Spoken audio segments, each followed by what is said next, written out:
Comecei a escrever muito cedo, aí pelos 12, 13 anos, mas disso não guardei nada.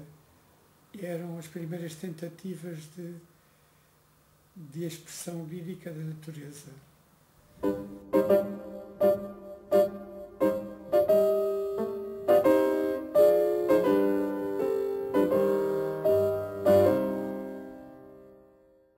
A fraternidade nasce do convívio com eles, como trabalhadores de passagem no monte dos meus pais, que vinham para a apanha da azeitona e para as ceifas, e às vezes para as mondas também. Ainda não é, as mondas ainda eram manuais, ainda não era monda química. E então eu vi como viviam, do que se queixavam. Comecei a ver os desempregados, comecei a abrir os olhos para os que só faziam uma refeição por dia e que estavam deitados para poupar as forças. Pois essa descoberta da miséria e da humilhação leva-me à solidariedade social, que há de marcar profundamente os livros que escrevi.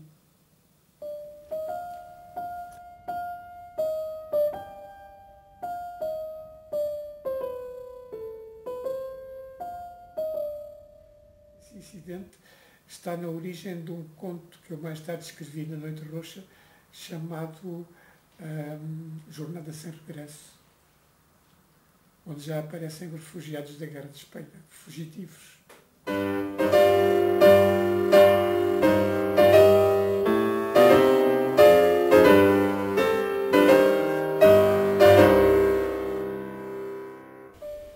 Do fundo da tarde anilada surgiu uma forma indecisa.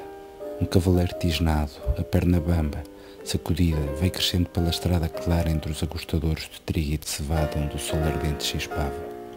Chegou ao alto de um cerro e parou, junto de um charco. Deixou o cavalo beber. Amontoavam-se ali roleiros de fava, negros, e a mazinheira seca assinalava o caminho. O homem, estonteado pela luz, pôs as mãos em pala sobre os olhos e escrutou o horizonte. Transfigurou-se de repente, sorriu. Vira-o a Diana no termo de um vale salpicado de aloendros. Deitou a galope. Os juncos atufavam a margem e cresciam ainda rio adentro até à azenha. À beira da água pastava um rebanho de cabras. O guardador, de calças arregaçadas, fazia molhos de junco numa ilhota que de verão ficava a descoberto. Era um rapazito de trigueiro, espantadiço, de ar selvagem. O cavaleiro acercou-se e perguntou-lhe o caminho para Moura. Havia tantos anos que por ali não passava. Não sei, respondeu o mocinho e largou a fugir direito ao gado, chapinhando na água apodrecida. O cavaleiro admirou-se daquela atitude insólita. Com um encolher de ombros, deu rédeas à montada, buscando as passadeiras. Sempre lhe aconteciam coisas singulares. Voltou os safões sobre as coxas para os não molhar e tirou os pés dos estribos. Guiado pelo instinto, o Rocinha agarrou o val como se fosse afundado até aos peitorais.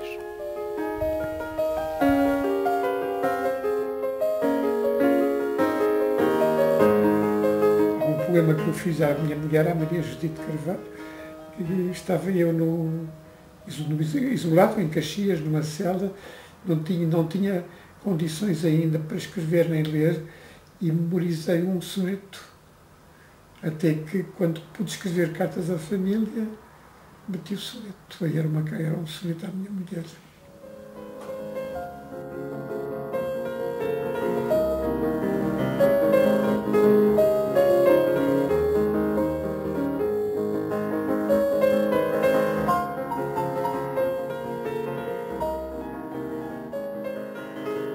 A verdade, para mim, é sempre problemática.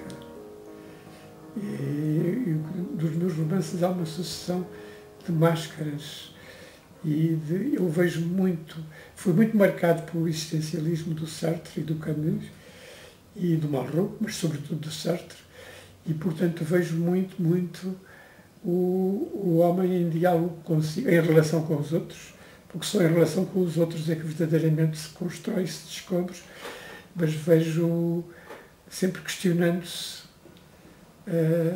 sobre qual o móvel dos atos, perguntando a si próprio, porque levantou o polegar e não o indicador. Portanto, isto é o homem sartreano, enquanto que o Salou é aquele que não se interroga,